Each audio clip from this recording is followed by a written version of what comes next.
이제 항상 1년에 한 번씩은 영주를 찾아서 영주 회원분들과 함께 만나는 시간을 갖고 있습니다. 네, 사단법인 세로토닌 문화는 이시영 박사님이 정신과 의사로서 일하시면서 그 세로토닌의 중요성을 깨달으시고 이 프로그램을 어떻게 액티비티로 이벤트로 만들어서 우리 모든 분들이 건강하게 그렇게 접근할 수 있을지에 대해서 고민이 시작하면서 사단법인을 설립하게 되셨고요. 지금 현재로서는 유튜브 이시영의 건강 이야기, 또 건강 매뉴얼 배포 및 제작, 그리고 지도사 자격증 2가지를 통해서 여러분들의 건강과 힐링을 책임을 지고 있습니다. 그리고 이곳 영주에서 시작한, 이곳 영주 영광중학교에서 시작한 세로토닌 드럼클럽이 벌써 15년 차를 맞이하고 있는데요. 지금은 모든 북 활동을 통해서 청소년 정서수나 인성교육하는 프로그램이고요. 현재 전국의 200개 중학교에 3,000명의 청소년들이 북을 연주하고 있고 또 건강하게 성장하는 데 지원하고 있습니다. 2011년부터 제가 이제 업데이트가 안 되는데 한 3만 명 정도의 청소년들이 이 세로토닌 드럼클럽 활동에 참여하고 있습니다. 그 세로토닌 드럼클럽을 운영했던 그 노하우를 담아서 영주 세로토닌 센터 분원을 오픈하게 됐고요. 벌써 올해가 3년 차고요. 그 영주 세로토닌 드럼클럽 출신자였던 우리 학생들이 이제는 청년으로 자라서 우리 3명의 팀장이 영주 센터에서 지자체 기관, 기업과의 협력을 통해서 그 두드림, 움직임, 예술공예 기반의 교육 콘텐츠를 지금 운영하고 있습니다. 아동, 청소년, 또 실버 대상으로 해서 건강한 교육, 그리고 공연, 체험을 활동을 하고 있고요. 네, 이렇게 많은 분들이 또 함께 계셨기 때문에 저희 세로토닌 문화가 또 좋은 활동을 할 수 있고요. 정회원분들의 명단이고 또 이 자리에도 우리 영주 회원분들 많이 와 계십니다. 그리고 아너스 회원, 또 기업 회원분들 많이 참여해주고 계십니다. 네, 참가자가 오늘은 좀 오붓해서 제가 좀 시간이 걸리더라도 소개를 좀 할게요. 어색하시더라도 잠시만 일어나셔서 서로 인사 나누는 시간 갖겠습니다. 네, 장덕흠 대표님 오셨습니다. 네. 그리고 에이스 CN텍의 직원 5분 오셨어요. 네. 7분 오셨습니다. 잠깐 한번 인사 나눠주세요. 고맙습니다. 네. 에이스 CN텍은 우리 세로토닌 문화에 정말 가장 큰 후원을 해주시는 분이고 네, 큰 도움 받고 있습니다. 그리고 파리바게트 정수빈 사장님 오셨습니다. 네, 감사합니다. 네, 빵 정말 맛있잖아요. 많이 애용해 주세요. 네. 그리고 천우택시의 권호진 전무님 오셨습니다. 네.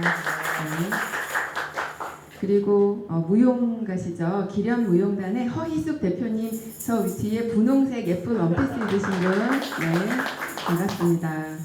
그리고 예성광고, 우리 세로토닌 행사할 때마다 현수막, 인쇄물 다 만들어주시는 예성광고 강점숙 대표님 오셨습니다. 그리고 이제 얼마 전에 결혼하셔서 지금 신혼을 즐기고 계신 에코플러스 김태아 대표님 오셨습니다. 네, 더 예뻐지셨어요. 네, 그리고 이 더 영주 인터넷 방송 주인장이신 김소영 대표님 제일 뒤에 계십니다. 그 이시영 박사님 영주 오실 때마다 항상 예쁜 공간 이렇게 제공해 주시고 이렇게 강연을 할 수 있도록 도와주고 계십니다. 그리고 오늘 게스트 분으로 건국대 언론홍보대학원의 전홍구 교수님 모셨습니다. 반갑습니다. 그리고 영주시 보건소 소장님을 역임하신 권경희 소장님 모셨습니다. 반갑습니다. 그리고 멀리서 오셨어요. 경희대학교 경영대학원 박천경 교수님 모셨습니다. 네, 반갑습니다. 그리고 이제 박사님을 모시고 있는 우리 식구들인데요. 경주대학교 고석용 교수님 모셨습니다. 네, 박사님을 가장 지근거리에서 보좌하고 있는 신동윤 실장 참석했습니다. 그리고 우리 김태현 팀장, 네, 석철진 팀장, 네, 이강민 팀장은 저 뒤에서 우리 하얀색 옷 입고 있고요. 그리고 우리 석철진 팀장의 가족 우리 권은영, 석하준 참석했습니다.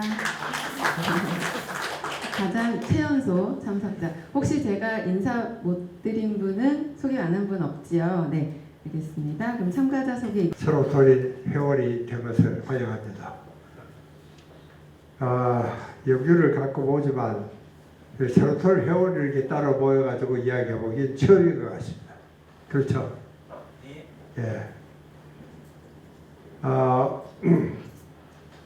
제가 오늘 이야기하는 주제는 이 50, 60 세대를 위한, 그렇게 아마 여러분한테는 아직은 50대, 60대가 안 됐으니까 별로 아마 실감이 안 나지 싶은데, 그러나 이제 곧 닥쳐옵니다.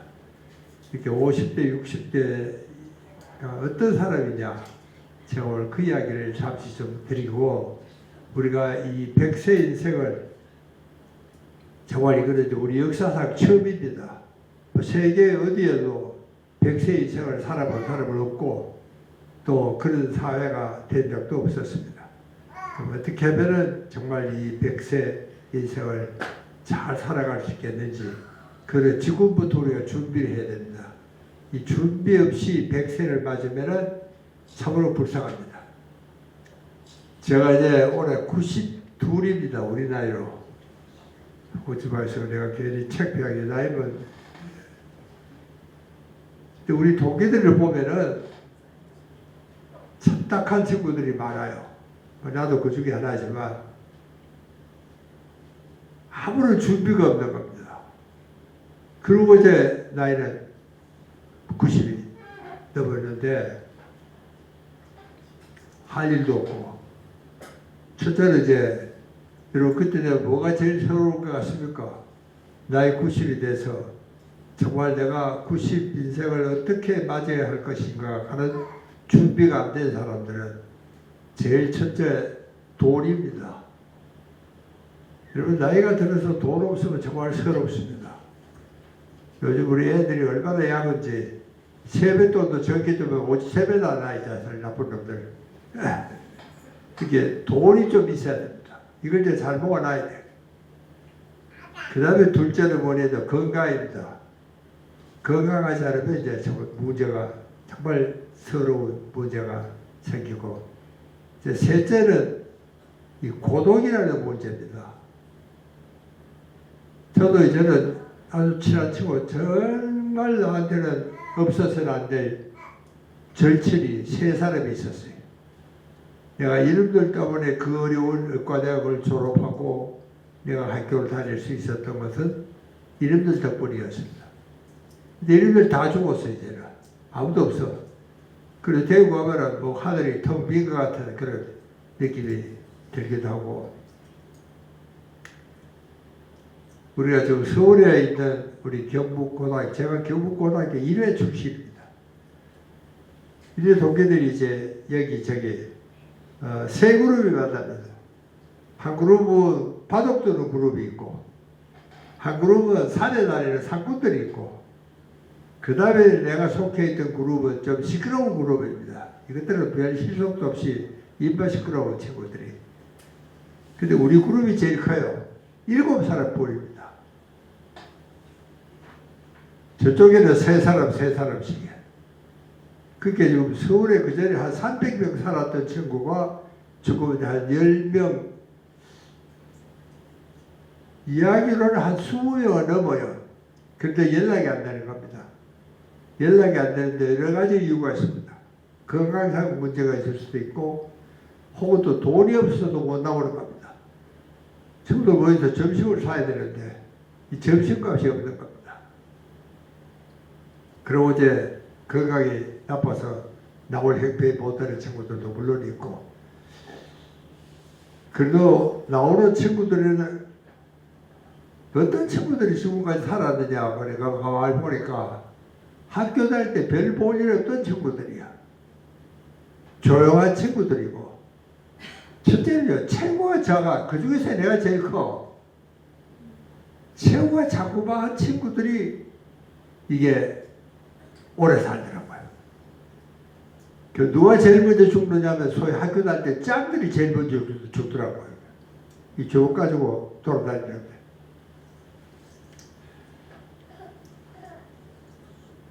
그런데 이 50, 60 세대가 내가 왜 걱정을 하느냐? 내가 이 50, 60 세대에 대한 이야기를 잠시 하겠습니다. 그리고 50대, 60대는요. 이게 도시로 이주한 제1세대입니다. 자기 부모들이 우리 세대죠. 우리 세대가 도시로 이사를 왔어요. 그러고 이제 태어난 아이들입니다. 이 아이들은 고향이 없어요. 고향이라는 게 뭐 도시의 아파트밖에 없죠. 그러니까 우리가 생각하는 고향 정서라는 것은 없는 세대입니다. 그러나 이 세대야말로 우리 역사상 한 번도 경험하지 못한 새로운 종자입니다. 내가 아무리 생각해도 도대체 왜 저런 아이들이 저렇게 생겼을까? 왜 저런 짓을 할까? 왜 저런 말을 할까? 이해가 안 되는 겁니다. 전혀 별종입니다. 별종. 나하고는 종류가 달라. 그 이유가 뭐냐? 전 이 아이들은 부자 나라에 태어난 아이들입니다. 나는 우리 세대는 가난한 나라에 태어난 아이들이고, 그리고 이 부모 세대는 가난한 부모 세대고, 이 아이들은 부자 나라에 태어난 겁니다. 여러분 그때 이 70년, 80년 그런 우리 역사상 가장 경제적으로 풍요로울 때고, 그때 국민의 70%가 나는 중산층이라고 답변했습니다. 그 당시 88 올림픽을 될 때가 뭐 우리가 최고였었죠. 또 그리고 이 세대가 처음으로 해외 배낭여행을 해본 세대입니다. 그러니까 나하고는 전혀 세대가 다를 뿐만 아니라 태어난 세계가 전혀 다른 세계입니다. 얘들은 부자 나라에 태어난 아이들이고, 우리는 참말로 가난한 나라에 태어난 아이들이고요. 이 아이들은요, 취업 걱정을 한 적이 없습니다. 대학도 졸업하기 전에 그때 막 회사가 막 새로 생기고 회사가 막 커지고 하니까 해외 지점도 생기고 지점장 생기고 하니까 입도 선배라 그랬어요. 그러니까 졸업도 하기 전에 기업에서 데리고 가는 겁니다. 그러니까 뭐 취업 걱정을 해볼 시간이 없었죠. 그렇게 아주 참 기가 막힌 아이들이, 그리고 우리 역사상 가장 화려하고 가장 멋있고, 그러면서 이 아이들이 소위 말하는 한강의 기적을 만든 주역들입니다. 참 영광스러운 세대죠. 역사적으로 보면은. 그런데 지금도 50대, 60대 이 사람들이 정말 나라의 중요한 정책이라든가 이런 것은 이 사람들이 결정을 하는 겁니다. 그러니까 이 사람들이 잘못하면 나라가 망할 수도 있습니다. 그래서 참 짐이 무거운 세대입니다. 책임도 무겁고. 그런데 이 아이들은 자기 권리 주장은 잘해요. 그런데 그게 뭐가 잘못됐을 때 책임을 질 놈이 없어. 책임지는 세대가 책임을 져본 적이 없습니다. 이 아이들은. 그때까지 막 올라갔으니까 계속. 그러니까 책임을 모를 사람도 없고 책임을 질 사람도 없고. 이게 50, 60 세대의 특징입니다. 그러니까 돈도 잘 벌었어요. 회사 새로 생기니까 지금도 말이죠. 정부 뭐 사장도 되고 지원자도 되고. 그때 처음으로 국민연금이라는 게 생기기 시작을 했습니다. 우리 시대는 국민연금이라는 게 없었어요. 또 우리는 퇴직해도 퇴직연금이라는 게 없었습니다. 퇴직하면 끝이야. 그날로.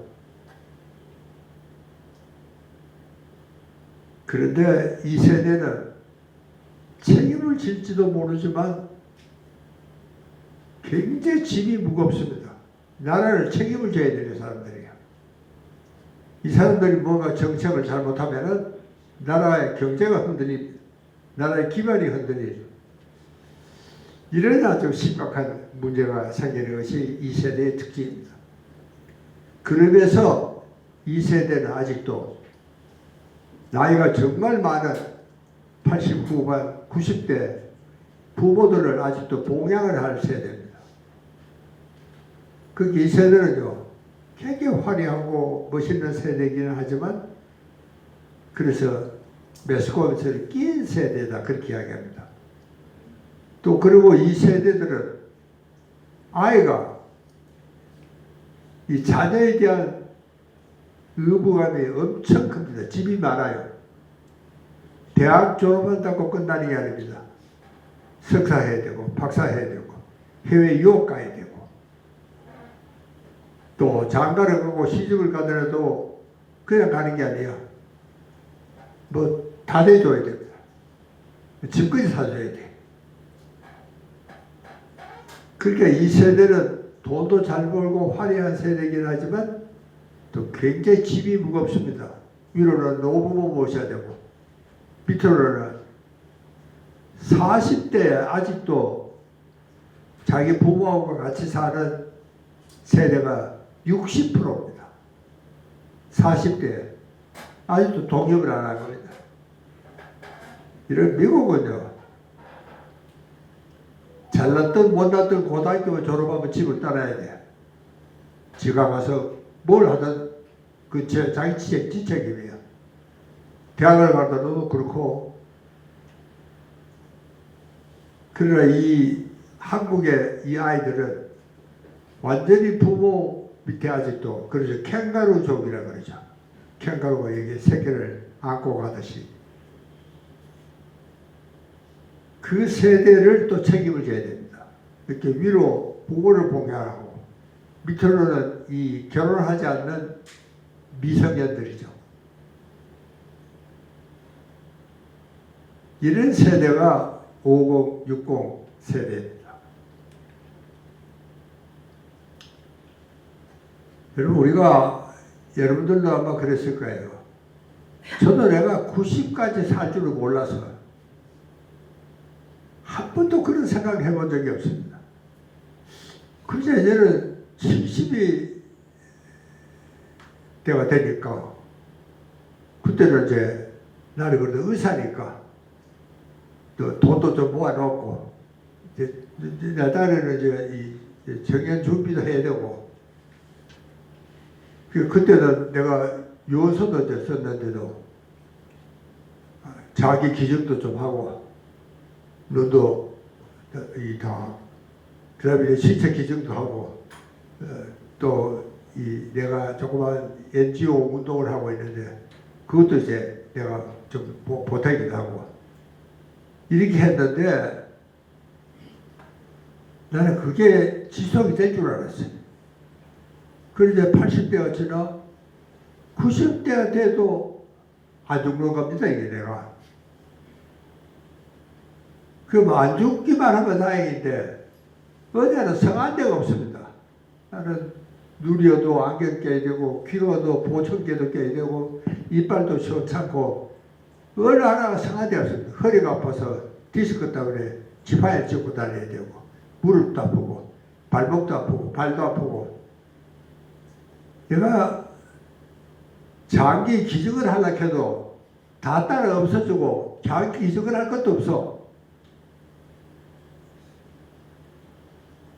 여러분 들으니까 좀 무서운 이야기 같죠? 저는 그게 현실이야. 그리고 이제 저는요, 제가 호래비가 될 줄을 꿈에도 생각을 해본 적이 없습니다. 되게 이제 우리 때문에도 결혼할 때 마누라 나이가 되게 한 30살 젊어요. 그리고 예전에 또 한 10년은 더 살잖아요. 그러니까 뭐 나는 아주 자신이 있었죠. 내가 죽을 때는 우리 마누라가 다 해주겠지. 근데 이 마누라가 먼저 죽어버렸어요. 89에. 내부터 3살 하는데, 지난 봄에. 그래, 호래비가 된 겁니다. 여러분, 호래비가 되고 나니까 생활비가 더 들어가, 오래되듯이. 그래가지고 이제 우리 외손자들이 이쪽 집이 대전인데 이 사무실이 우리 집 근처에 있어요. 그거 다니느라고 나하고 둘이 같이 사는 겁니다. 근데 이제 여러분 어딘가고 없으면 밥이 줄 사람도 없어. 그럼 저 사먹거나 그리고 혼자 그래도 할아버지가 자시면 안 된다 그러니까 내가 손자가 내 놈인데 이름도 교대교대로 와요. 당번을 정해놔서 새해가 없는 손자 외손자가 없는 날은 어떻게 한다.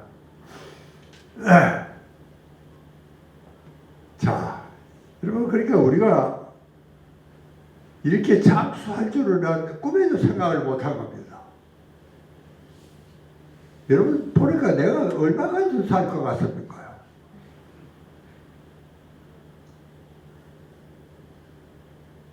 내가 이러다가 자칫하면 100세까지 살지 않겠나 싶은 생각도 들어갑니다. 좀 빌빌거리에 좀 오래 살아요. 이 잔병이 많아야 장수하거든요. 그래 면역도 생기고 저항력도 생기고 질병도 덜 알아봐야 돼요. 안 아픈 사람이 갑자기 감기 걸리면 편해 걸려 죽어요 진짜. 덜 알아봐야 돼요. 나는 만신창이야. 어디 성한 데가 없습니다. 그러니까 이제는 그전에는 우리도 학교 다닐 때 부모님들 환갑잔치에 꽤나 불려다녔어요. 우리 친구의 아버지 엄마들 환갑잔치에. 요즘 환갑잔치하는 사람 없잖아요. 칠순잔치도 한때 또 바짝거리더니 그것도 없어져버렸어요. 그러니까 이제는요 50이 되면 내가 50, 60 세대를 그랬지만 50이 되면 딱 인생의 반을 사는 겁니다. 그전에는 뭐 되게 환갑 지내면 장수하는 거죠. 그전에 되게 죽어버리니까 이게 뭐 죽고 늙어서 어떻게 하겠다 하는 걱정거리 안 해도 돼요. 근데 지금은 다릅니다. 지금은 이제 걱정을 해야 돼요. 그리고 지금부터 준비를 해야 돼요. 이게 중년을 우리가 등산으로 말하면은 중년이 정상에 선 겁니다. 정상에. 그 다음부터 이제 60이 되면 이제 하산길이야. 내려가야 돼. 여러분 등산이라는 것은 올라가는 것도 중요하지만 내려가는 길이 더 중요합니다. 실제로 내려갈 때 사고가 다 납니다. 올라갈 때는 오히려 괜찮아요. 숨도 가쁘고 막 그렇지만 내려갈 때 사고가 납니다. 알프스 올라가는 사람들도 내려올 때 주로 사고가 나요. 그러니까 이제 정말 등산이 끝나면은 등산이라는 것은 올라가는 산을 올라갈 때하고 내려갈 때 이거를 무사히 내려가야지 이제 등산이 끝나는 겁니다. 난 아직도 내려가고 있는 것 같습니다. 그런데 이제는요 올라가는 것도 잘해야 되지만 내려가길 잘해야 돼요. 그전에 내려갈 걱정을 할 거 없었습니다. 그런데 이제는 내려갈 준비를 잘해야 되는 겁니다. 이걸 지금부터 잘해놔야 돼요. 현역에 있을 때 준비를 해야 돼요. 인생 설계를 정말 잘해야 된다. 그 이야기입니다. 자, 여러분 제가 아까 50, 60 세대에 대한 이야기를 간단히 설명을 다 했었죠. 여러분 그 책에 보시면은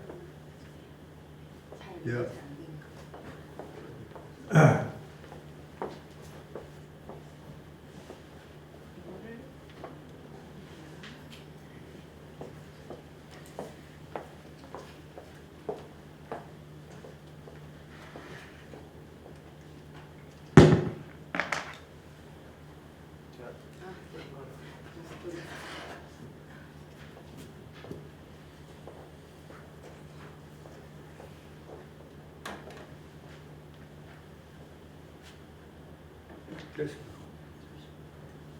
안 된 것 같은데. 들리는 것도 뒤에 들리나요? 아, 들리는 것 같은데. 말씀해 보시겠어요? 야, 저 이제 좀 되니까 됐습니까? 오케이. 그렇게 인생 후반전은 여러분은 지금 아직도 등산기에 올라가 있는 것 같은데, 그래 얘는 이때 준비를 잘 해야 됩니다. 그리고 이제 하산을 정말 우아하게 하산을 해야 돼요. 하산할 때는 물론 조심해야 되지만, 그래도 올라갈 때는 앞에만 보고 올라가지만, 하산할 때 그래도 멀리 내려다보기도 하고 시야가 넓어집니다. 그리고 세계 역사를 보면은 여러분들 한참 그 국가가 평창기에 있을 때 로마라든가 한때 이런 나라들은 올라갈 때보다는 내려갈 때 그때 문화가 성숙이 됩니다. 이게 올라갈 때는 성장이고 내려갈 때는 성숙기다, 그렇게 생각을 합니다. 우리 인생도 마찬가지. 이제 그렇게 정말 이제 후반전은 우리가 전략을 잘 세워가지고 잘 해야 됩니다. 그리고 저는 다행히도 의사가 되었기 때문에 제가 이 정년도 다른 사람보다 굉장히 늦게 정년을 했습니다. 70이 돼서 정년을 했는데 그때 이미 나는 준비가 다 돼 있었습니다. 나는 뭐 언제 죽을지도 모르겠고, 그러니까 이제 70이 되면서 완전히 정년 준비를 그때부터 이제 시작을 했지만 사실 그 전에 이미 시작이 되어 있었습니다.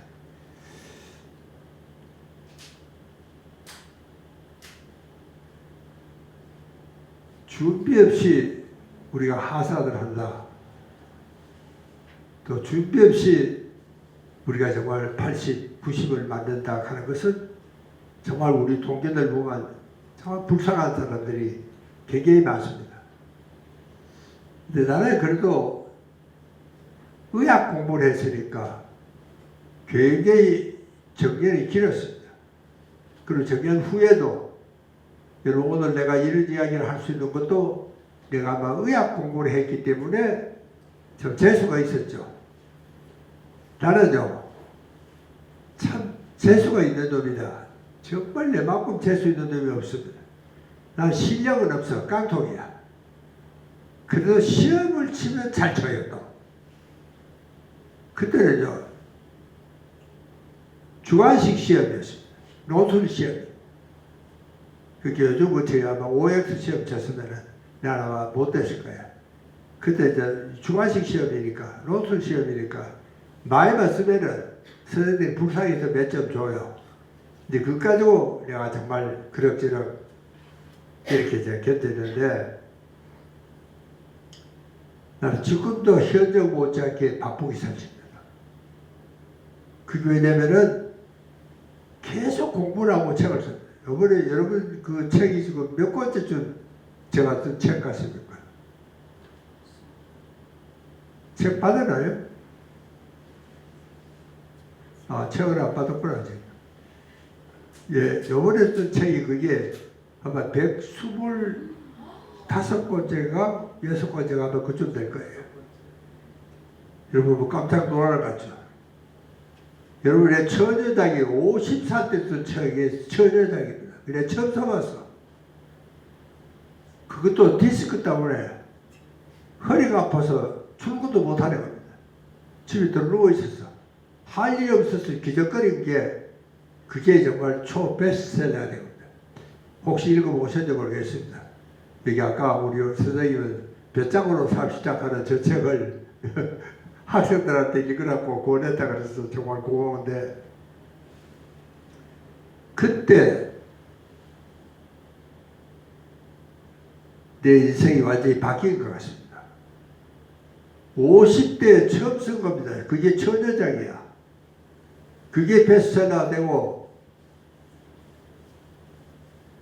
그때는요, 전국에 있는 숙맥들이 이 옆자리에 있는 참 여직원한테 커피 한잔 하자 소리도 못하는 숙맥들이야. 이런 친구들이 다 찾아온 겁니다. 그 책을 읽고 좀 내향적인 사람들이죠. 좀 외향적으로 좀 옆에 있는 아가씨한테 말이라도 붙일 수 있는 용기를 좀 주십사고 찾아온 거예요. 그때는요, 얼마나 환자가 몰렸는지 경찰이 동원이 됐어요. 우리 병원 문이 닫혀있죠. 그 정도로 환자가 밀려갔어요. 그래서 그게 내 인생을 어떤 의미에서 완전히 바꾼 겁니다. 그때부터 내가 소위 명사가 된 겁니다. 이제 이 시험 그러면 모르는 사람이 없어. 그때 아마 여러분들 나이쯤 됐으시면 내 책 안 읽어본 사람이 없습니다. 지금도 그때 읽은 책이 때문에 내가 이렇게 성공을 했다는 사람도 들어 만납니다. 길에서. 그러니까 그때부터 나는 이제 사회에 대한 관심을 가지기 시작을 했고, 자연의학 공부도 하고, 여러분 우리 한국은 동서통합의학이 참 잘 되어 있습니다. 세계에서 이런 나라가 없습니다. 다 서양의학밖에 없죠. 그리고 우리는 한의학이 또 발달이 되어 있습니다. 그리고 그 두 개가 합치면은 참 잘 될 텐데 이게 불행히도 잘 안 되고 있습니다.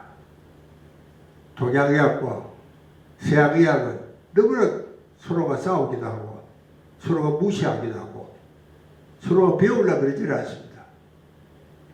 나는 그래도 한의학 공부를 열심히 했습니다. 그래서 내 책에 보면은 이 한의학적인 이야기들이 많습니다. 그래서 이제 동서통합의학을 한 겁니다. 동양의학과 서양의학을 합쳐서 통합을 해서 하자. 그런 이야기를 지금도까지 하고 있고, 내가 지금 하고 있는 우리 성마을이라는 것도 그렇고, 지금 내가 컨설팅 하고 있는 것은 전부 동서통합의학을 위한 운동들입니다.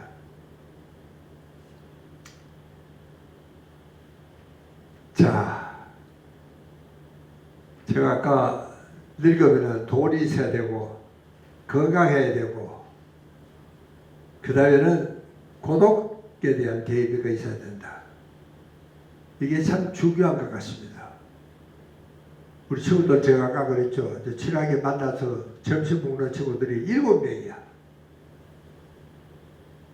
그래도 그놈들은 오랜만에 만나면은 뭐 온갖 소리 다 합니다. 뭐 정부 욕도 하고 뭐 온갖 소리 다 해도 밖에 나갈까 뭐 말이 셀까 뭐 후환이 두려워서 뭐 못한다든가 그런 일은 없죠.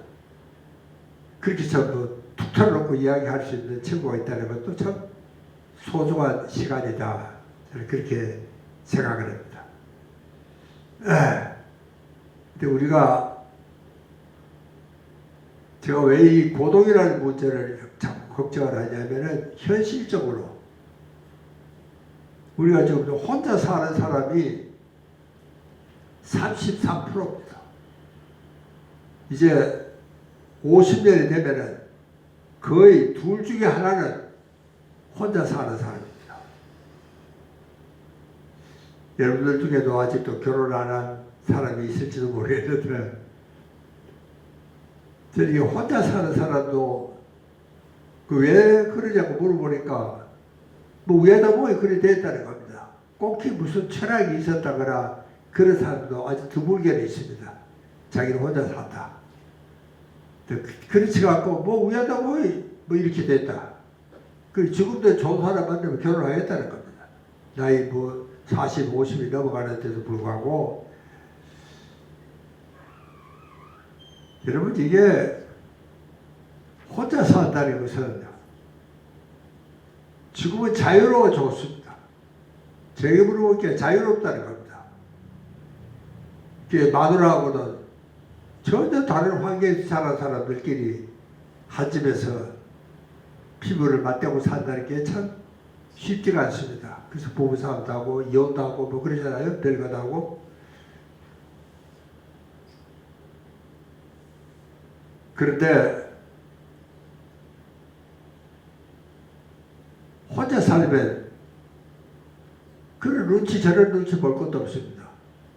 그냥 뭐 자유롭게 살 수 있는 것, 놀러 가고 싶으면 가고 오고 싶으면 오고. 여러분 이게 소위 화려한 독신 귀족이라는 말이 있습니다. 특히 이제 여자분들은 다 합니다. 남자분들은 그래도 집에 사진도 보태주고 하지만 여자분들은 그렇지 않습니다. 우리는 아직도 아이고 저거 뭐 돈이나 좀 벌어서 시집이나 잘 갔으면 그렇게 생각하지, 여자들이 돈 벌어서 집에 사진 보태는 경우는 잘 없습니다. 이제 요즘은 이제 많이 달라졌겠지만, 여러분 얼마 전에 일본에 아주 유명한 백화점인데 긴자에 두 개가 문을 닫는다 그래요. 뉴스에 나왔습니다. 여러분 보셨는지 모르겠는데, 그 왜 닫느냐? 그 굉장히 백화점이 유명한 백화점이었어요. 그랬더니 소위 일본의 싱글 귀족들은 온 세계의 패션샵을 휩쓸고 다녔습니다. 그때 일본이 한참 경제 붐이죠. 우리가 어려울 때 50년, 90년대 그때 일본은 한국 전쟁통에 아주 막 살맛이 났죠, 일본이. 그래서 완전히 경제 붐이 일어났을 텐데, 그러니까 이제 그 사람들 입맛에 맞춘 백화점이 성업을 할 수밖에 없었습니다. 아주 잘 됐어요. 이게 싱글 귀족들이 탐낼 만한 물건들을 다 갖다 놓았죠. 그래서 아주 참 거기는 아주 장사가 잘 됐어요. 그런데 이제 이 사람들이 60이 되고 70, 80이 되고 할머니가 이제 다 된 거예요. 그러면 이제 이 평소에 자기 딸을 데리고 백화점에 왔으면은 그 백화점이 이어지겠죠. 근데 싱글이니까 데리고 올 딸이 없는 겁니다. 그렇게 백화점에 손님이 없어. 그래서 문을 닫았다. 그래서 그 사회학자가 설명에 의하면은 그래서 문을 닫지 않을 수밖에 없었다. 그런 이야기인데, 여러분 저는 의사니까, 그러면 이제 어떨 때 우리가 제일 행복하냐? 여러분 아마 행복이라는 것은 내가 정말 사고 싶은 차가 있었는데 차를 산다는 밤에는 정말 행복합니다. 잠도 안 오죠. 또 내가 정말 사랑했던 짝사랑했던 여자가 있었는데 둘이 처음으로 데이트를 하게 됐다. 사업이 잘 됐다. 행복합니다. 행복한 이유가 많겠지만, 그러나 가장 정말 극상의 행복은 언제냐? 여러 가지 이유가 있겠지만, 그래서 학술적으로는 딱 한 가지입니다. 사랑하는 사람끼리 둘이가 소위 섹슈얼 올게즘을 동시에 느낄 때, 그건 순간입니다. 그때가 지고의 행복이다. 여러분 나는 그래서 네가 혼자 사는 건 좋다. 혼자 살고 싶거든. 그 대신에 동거라도 좀 해봐라. 결혼하기 싫으면 동거라도 좀 해라. 저는 그래서 동거를 하락하는 이야기를 제일 잘합니다. 결혼하기 전에도 사귀는 동안에도 동거를 하는 거예요. 그러면 여러분들, 우리 옛날에 어른들이 속궁합이라는 말이 있습니다. 실제로 이혼법정에 가보면은, 저도 이혼법정에 컨설턴트를 여러 해 했는데, 성격이 안 맞다. 그 성격도 물론 있겠지만 사실은 이 색상이 맞지가 않는 겁니다. 이게 맞지가 않는 사람이 있습니다.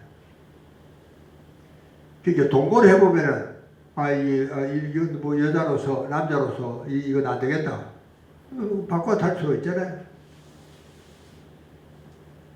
그래서 정말 지상의 행복을, 이런 거를 모르고 혼자 산다는 게 나는 그 인생이 너무나 불쌍한 겁니다. 솔직히 말하면 불쌍한 겁니다. 아니 이걸 모르고 인생을 마치다니, 그 사람이 그게 얼마나 행복한지 그 순간을 모르는 겁니다. 이 여자는요. 알 리가 없죠. 안 해봤으니까. 경험을 못 해봤으니까. 그래서 여러분 우리는 정말 참 행복이라는 것을 찾았을 때는 혼자 산다는 생각은 끝까지 혼자 살겠다. 이 생각은 정말 말아주셔야 되겠다 하는 이야기를 말씀드리고 싶습니다. 이게 이제 언제 문제가 되냐. 우리가 장수한다 그래도요. 여러분 80대는 180만 명입니다. 현재 우리나라 인구로. 90대는 26만 명이야. 갑자기 확 떨어져요. 그러니까 우리가 장수한다 그래도 요 80고배를 잘 넘길 수가 없습니다.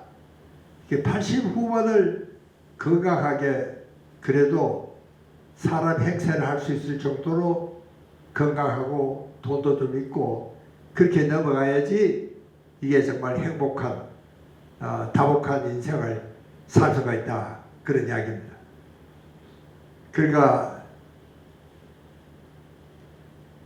여러분 우리가 그쯤 되면은 저는 한 70 후반쯤 되면은 의사들이 환자 진료를 할 때 대개 75세를 경계합니다. 75세까지는 일반 성인 진료하는 거하고 똑같은 기준으로 하면 돼요. 감기약도 그렇고. 그러나 75세가 넘으면 개인별로 처방을 해야 됩니다. 왜 사람마다 다 다르니까. 75세가 넘으면 뭐 100kg짜리 사람도 있을 것이고 50kg짜리 사람도 있을 것이고 그 똑같이 약을 줘서는 안 되잖아요. 체질도 다르고 여러 가지가 다 다른 데다가 75세 이상 되면 굉장히 차이가 많아집니다. 그러니까 그거를 잘 맞춰서 해야 돼요. 그래서 75세 이상 되면은 그때는 개인별 처방을 하지 않으면 안 됩니다. 일반 처방 가지고는 되지가 않습니다. 그러니까 75세가 넘으면은 저는 그럽니다. 일반 건전할 것도 없다. 여러분 잘 건드는 게 뭐냐? 암, 치매 걱정을 제일 많이 합니다. 특히 이제 80 후반이 되면은 여러분 모든 사람들은 암 아니면 치매에 걸리게 되십니다. 그러나 자기를 못 느껴. 우리가 신체 해부를 해보면은 80 후반을 넘어간 사람들은 암이 있거나 치매 증상이 있습니다. 그래도 환자 본인도 모르고 누구도 모릅니다. 그냥 넘어가는 거예요. 그러나 실제로는 있습니다. 이게 치매고 암이고 이것은 만성병입니다. 여러분 암이 자라가지고 한 1cm 콩알만 할 정도 돼야지 비로소 암이 진단이 됩니다. 이렇게 되기까지 평균 18년이 걸립니다. 그러니까 18년이 걸리니까 그때 진단 괜히 받으면은 암이다 하면은 기분만 아프지 방법이 없습니다. 그때 괜히 치료받는 놈만 진짜 잠자는 암을 깨우는 겁니다. 근데 건드리면 안 돼. 그냥 내버려둬야 돼. 그 실제로 죽는 것은요, 암으로 죽는 사람이 제일 행복한 사람들입니다. 묘한 데 걸리면 아플 때가 있지. 그때는 진통제 맞으면 되는 거고, 치매도 마찬가지입니다. 여러분, 레이건 대통령이 정말 아주 유머도 많고 참 대단합니다. 그런데 최근에 리포트를 보면은 레이건 대통령이 임기를 마치고 3년 후에 자기가 치매다 하는 이야기를 했습니다. 그리고 1년 후에 돌아가셨어요. 그렇게 어떻게 생각하면 이 양반이 치매가 보통 한 20년, 30년 데려가니까 그게 인지장애가 그렇게 오래 걸리는 겁니다. 그래서 치매 증상이 확실하게 될 정도면은 대개 한 20년이 걸립니다. 그러니까 오히려 대통령 임기 중에도 레이건 대통령이 아마 치매를 앓았을지도 모른다 하는 것이 최근의 현대의학의 관점입니다. 그렇습니다. 그러니까 이제 80이 넘으면은 괜히 검진을 안 합니다. 저도 그래서 검진을 하지 않습니다. 뭐 그래 죽거나 늙어 죽거나 죽는 건 마찬가지인데 괜히 기분 나쁘잖아요. 치매에 걸렸다 그러면은 또 암이 있다 그러면 기분이 나쁘죠. 왜 이 암이 있으면 지금 어떡할 것이요? 수술할 것이요?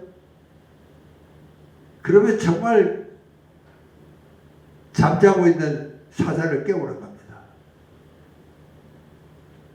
그래서 우리가 건전을 받는 것도 젊을 때 이야기고 나이가 들면은 그럴 필요가 정말 없다.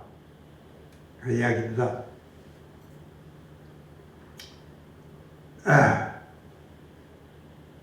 저는 삼성에서 오래 근무를 했습니다. 삼성은 이 NGO 운동을 싫어합니다. 되게 또 NGO 운동하는 사람들이 이 재벌에 대한 감정이 안 좋잖아요. 그게 별로 싫어요. 그래서 제가 NGO 운동을 해본 적이 없습니다. 그래서 제가 이제 끝난 무렵쯤 돼서 터키 지진이 났습니다. 그때 뭐 몇만 명이 죽었다. 도시 하나가 완전히 물속에 잠겨버렸어요. 그때 우리 정부에서 돈을 3만 달러를 보냈어요. 나는 너무나 화가 났습니다. 아니, 터키가 미국 다음으로 우리한테 파병을 많이 했어요. 그런 나라가 그렇게 큰 재앙을 당했는데 정부에서 3만 달러면 개인이 내도 그 정도 돼요. 이건 말이 안 된다. 그래서 참 이 몇몇 의열 청년들을 모아가지고 제가 이제 처음으로 NGO 운동을 그때 처음 해봤습니다. 지진도끼 운동을 한 겁니다. 그게 1999년이었습니다. 그리고 돈을 모아가지고 터키를 갔더니 야, 나는 이슬람 그러면은 그저 눈에는 그렇게만 생각했지. 터키 사람들은요 정말 대국이었습니다. 터키가 그렇게 와서 고생하고 제일 많이 죽었어요. 전사자 비율로적으로 제일 많고 수적으로도 미국 다음으로 많이 왔고, 그런 나라가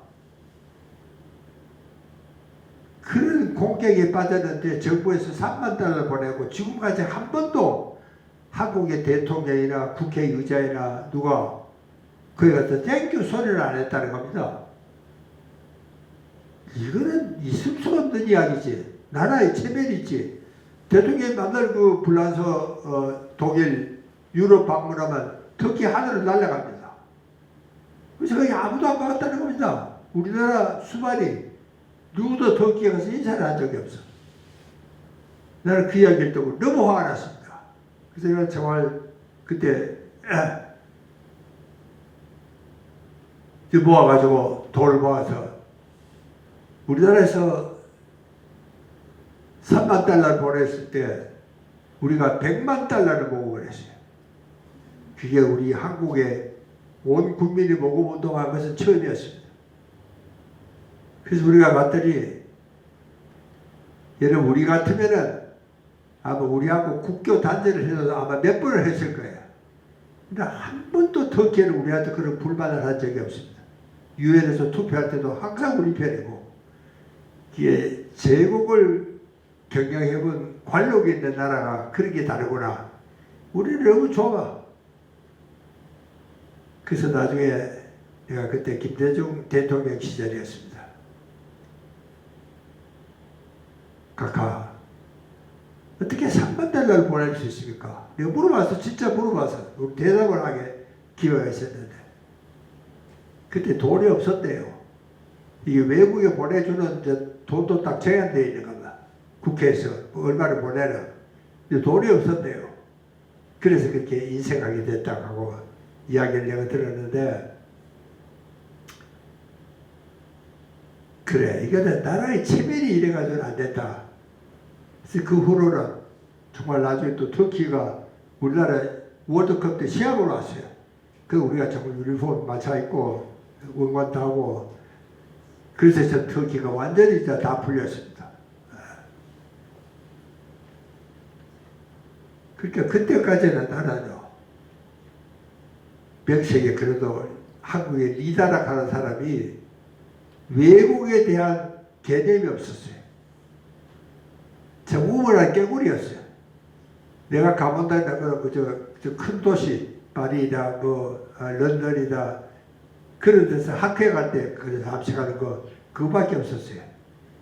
근데 그 후로는 내가 그때 우리 인솔했던 이인수 교수가 이슬람 전문이죠. 교사하고 이제 이론해서 저 남미부터 시작해서 저 아프리카까지 온 세계를 20년 동안 돌아다녔어요. 1년에 2번씩 세계 여행을 한 겁니다. 문화 기억을 한 거죠. 그래서 내가 정말 이제는 참 세계를 달인이 되었다 하는 생각을 하게 이렇게 됐습니다.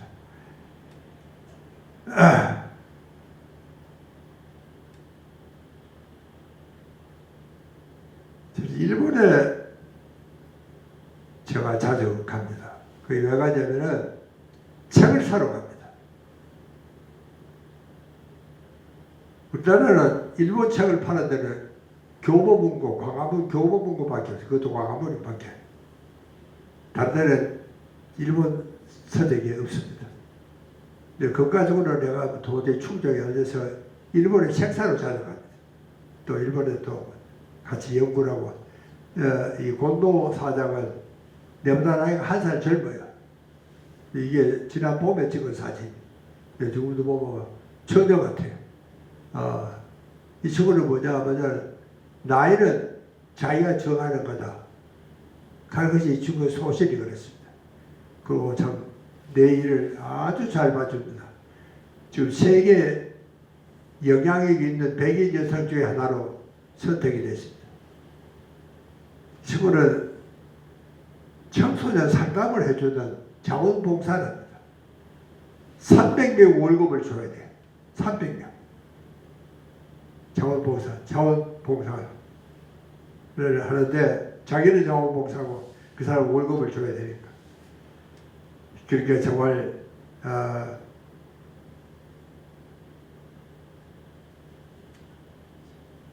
그렇게 여러분들 치매 걱정을 많이 합니다. 근데 80 넘으면 치매가 다 온다 그랬죠. 그런데 이것은 굉장히 천천히 오는 겁니다. 치매와 암의 특징이 10년, 20년 돼야지 이제 증상이 나타나는 겁니다. 그렇게 치매 걸린다고 걱정하실 거 없겠다.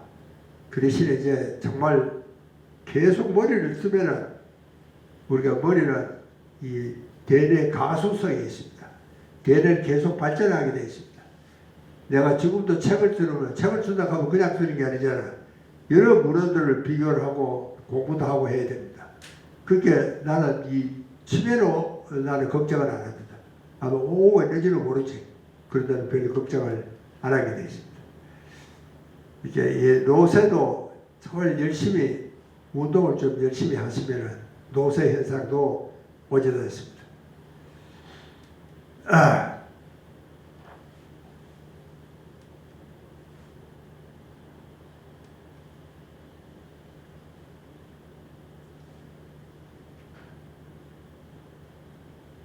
나이가 들면은 제가 좀 지팡이를 짚고 다니는데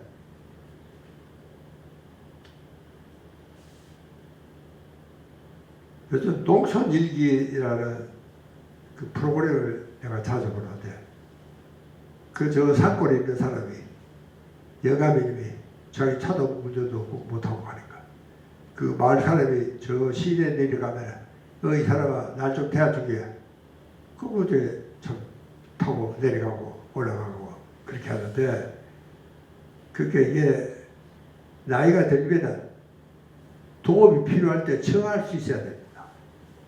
그러거나 평소에 잘해야 돼. 평소에 아주 노래 같은 영감이 해놓고 좀 도와달라 그러면 누가 좋아하겠어요? 그러니까 이제 평소에 우리가 잘해야 된다. 그래서 사람을 잘 사귀어야 된다. 그런 이야기입니다.